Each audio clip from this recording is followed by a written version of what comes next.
Assalamualaikum warahmatullahi wabarakatuh. Perkenalkan, kami dari kelompok 4 akan mempresentasikan hasil diskusi kami yang berjudul Kalimat Efektif dalam Karya Tulis Ilmiah.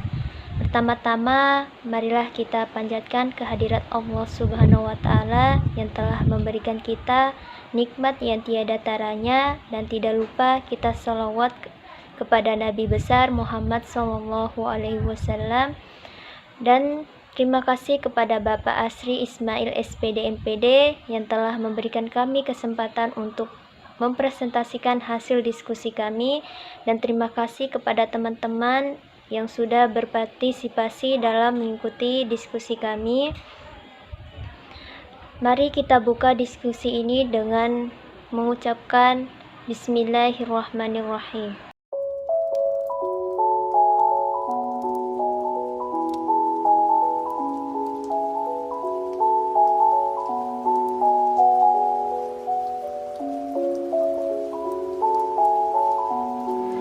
Assalamualaikum warahmatullahi wabarakatuh. Perkenalkan, nama saya Ainun Juleha sebagai pemateri pertama.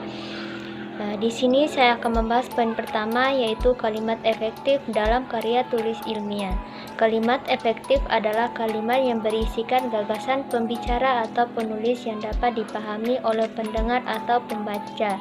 Singkat, hemat dalam pemakaian atau pemilihan kata-kata, jelas, dan sesuai dengan kaidah bahasa yang berlaku.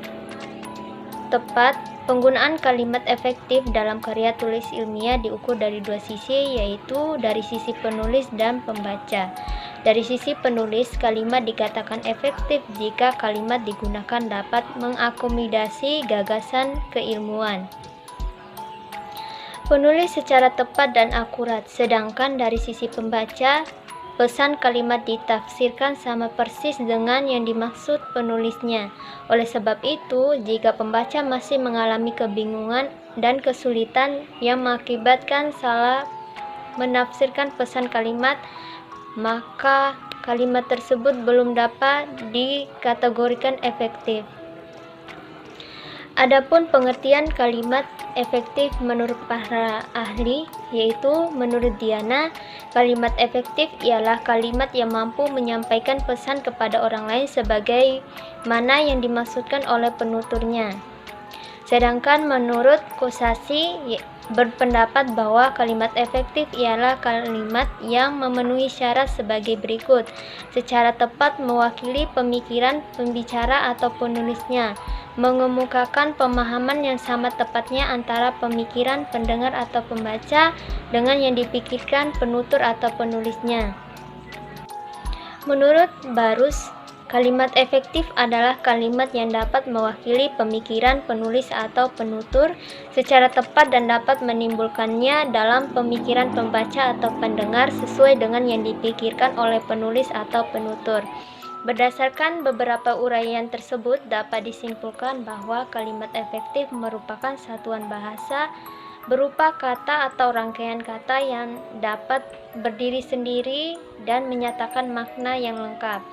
Kalimat adalah satuan bahasa yang terkecil yang mengungkapkan pemikiran yang utuh, baik secara lisan maupun tulisan. Kalimat efektif benar-benar dapat menjalankan fungsinya sebagai sarana komunikasi yang baik.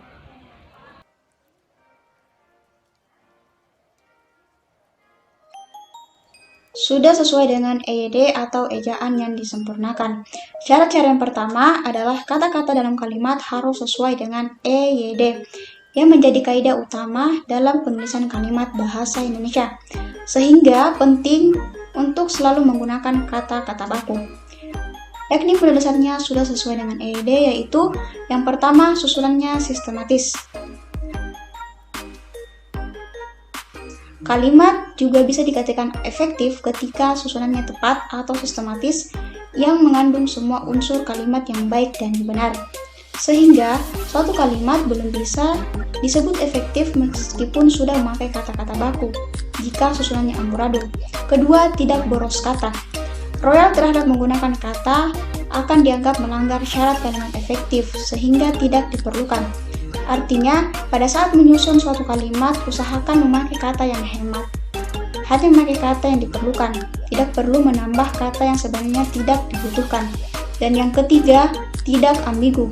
Syarat kalimat efektif berikutnya adalah memiliki makna yang jelas dan tidak ambigu.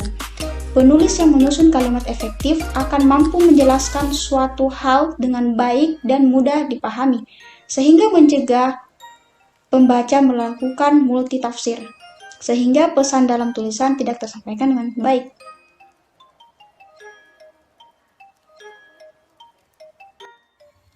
Yang kedua, ada unsur-unsur dalam kalimat efektif. Unsur-unsur kalimat efektif mengacu pada rumus POC, yaitu subjek, predikat, objek, dan keterangan. Yang pertama yang akan saya jelaskan yaitu subjek. Subjek di sini merupakan unsur pertama dalam kalimat efektif, yakni bagian dari kalimat efektif yang menunjukkan pelaku bisa berupa orang, tempat, dan nama benda, sehingga subjek dalam kalimat ini tidak melulu berupa orang atau penyebutan nama orang. Bisa juga dia penyebutan nama benda, termasuk juga merek suatu produk. Subjek di sini merupakan unsur yang wajib digunakan, sehingga nyaris tidak ada dalam kalimat yang tidak menggunakan unsur ini. Meskipun pada kalimat tanya yang menghapus subjek biasanya digantikan dengan penyebutan milik. Misalnya subjek nama diganti dengan kata miliknya, milikmu, dan sebagainya. Yang kedua ada predikat. Predikat di sini merupakan unsur kedua dalam kalimat efektif. Predikat merupakan bagian kalimat yang menunjukkan apa yang dilakukan oleh subjek. Umumnya predikat berbentuk kata kerja yang memberi kejelasan maksud dan makna dari kalimat. Sebab menjelaskan kenapa subjek disebutkan dalam kalimat, baik itu berupa apa yang dilakukan maupun apa yang dialami oleh subjek tersebut. Tanpa predikat, maka kalimat menjadi tidak lengkap, sehingga sifatnya sama wajibnya dengan subjek. Inilah yang membuat kalimat yang pendek minimal terdiri dari subjek dan predikat. Yang ketiga ada objek. Objek di sini merupakan unsur ketiga dalam kalimat efektif. Objek ini merupakan bagian dari kalimat yang menunjukkan hal atau benda yang menjadi sasaran. Biasanya dia berbentuk nomina atau kata benda. Suatu kalimat sebenarnya membutuhkan objek, hanya saja sifatnya tidak selalu wajib. Sebab seperti yang disampaikan di poin sebelumnya, kalimat sederhana namun efektif bisa saja terdiri dari subjek dan predikat saja. Namun keberadaan objek akan menyempurnakan kalimat tersebut. Objek kemudian bisa memperjelas maksud atau makna dari suatu kalimat. Yang keempat ada keterangan. Unsur terakhir dalam kalimat efektif adalah keterangan, yaitu bagian dari kalimat yang menunjukkan tujuan, cara, tempat, waktu, dan sebab akibat. Keterangan dalam kalimat membantu penulis untuk menjelaskan lebih detail. Secara umum, keterangan ini berbentuk konjungsi atau kata hubung. Tidak semua kalimat memiliki keterangan, karena sifatnya nyaris sama dengan objek, yakni tidak wajib. Kalimat tanpa keterangan pun sudah bisa memenuhi syarat kalimat efektif selama memiliki subjek dan predikat. Hanya saja ketika penulis ingin menyampaikan sesuatu sejelas dan selengkap mungkin, maka keterangan wajib ditambahkan.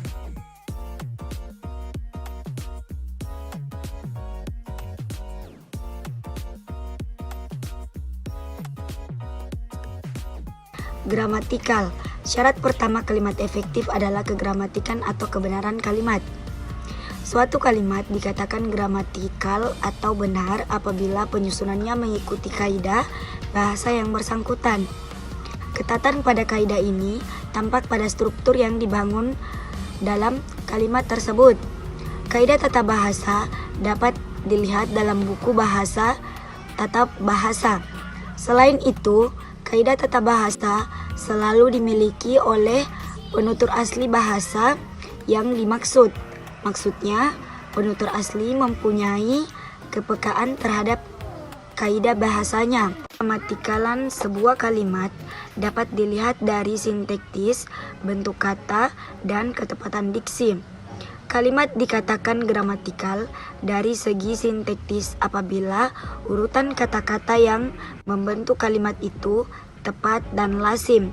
digunakan oleh masyarakat penuturnya. Contohnya, surat itu telah ditandatangani. Buku itu diambil oleh saya. Seharusnya surat itu telah saya tandatangani. Buku itu saya. 2. Logis. Suatu kalimat dikatakan logis apabila informasi atau proporsi kalimat tersebut dapat diterima oleh akal atau nalar. Logis atau tidaknya kalimat dilihat dari segi maknanya, bukan strukturnya. Kelogisan kalimat tampak pada gagasan dan pendukungnya yang dipaparkan oleh kalimat. Suatu kalimat dikatakan logis apabila gagasan yang disampaikan masuk akal. Hubungan antar gagasan dalam kalimat masuk akal, dan hubungan gagasan pokok serta penjelasan juga masuk akal. Menurut Heri Suwikno, contohnya kuda memanjat pohon. Seharusnya tidak masuk akal kuda dapat memanjat pohon. Kalimat itu tidak logis. Kelogisan kalimat didukung oleh ketepatan diksi dan bentukan kata yang digunakan. Diksi yang tepat akan dapat membantu memperjelas informasi yang kandungannya. Contohnya, pencopet itu telah berhasil ditangkap polisi. Seharusnya pencopet itu telah ditangkap polisi. Kelogis 3. Efisien. Kalimat efisien atau hemat adalah kalimat yang padat isi bukan padat kata. Artinya, kalimat itu hanya menggunakan kata sesedikit mungkin, tetapi dapat menyampaikan informasi secara tepat dan jelas. Penggunaan kata yang berlebihan menjadikan kalimat menjadi berbelit-belit dan sulit dipahami.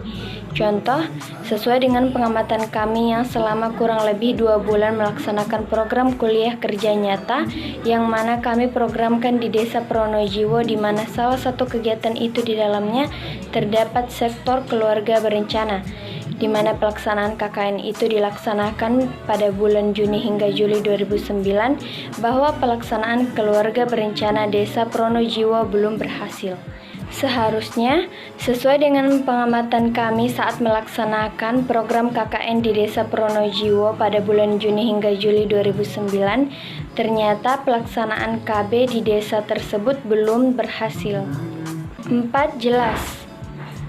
Tujuan menyusun kalimat ialah untuk menyampaikan informasi kepada orang lain. Tujuan itu dapat tercapai bila proposisi kalimat itu dapat dipahami dengan mudah oleh para pembaca. Kalimat yang proposisinya dapat dipahami dengan mudah itulah dinamakan kalimat jelas. Sebaliknya, kalimat yang mempunyai kemungkinan banyak tafsir dinamakan kalimat ambigius. Kalimat yang ambigius dalam karya tulis ilmiah perlu dihindari sebab dapat menimbulkan salah pengertian. Contoh, gadis itu tidak cantik, pandai, dan ramah. Kemungkinan arti, gadis itu pandai, ramah, dan tidak cantik, atau gadis itu tidak cantik, tidak pandai, dan tidak ramah.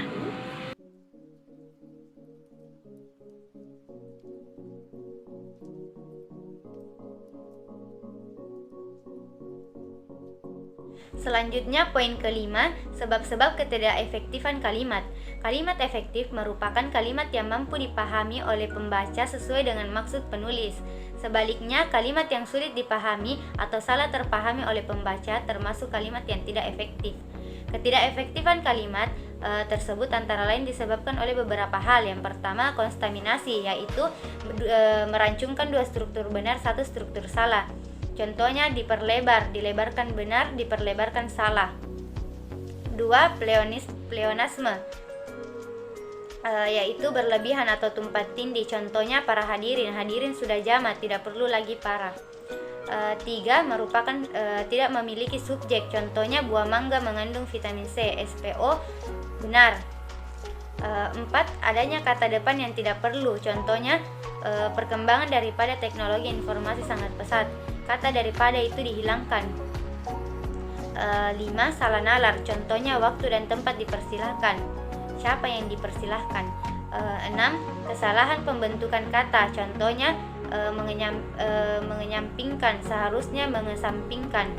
7. Pengaruh bahasa asing, contohnya rumah di mana ia tinggal, the house where he lives. Kata rumah seharusnya tempat. 8. Pengaruh bahasa daerah, contohnya sudah pada hadir, Jawa, wis pada TK, seharusnya sudah hadir. Kami tutup presentasi ini dengan mengucapkan alhamdulillahirobbilalamin. Jika ada teman-teman yang tidak memahami materi kami, silakan bertanya. Insya Allah kami akan menjawab pertanyaannya.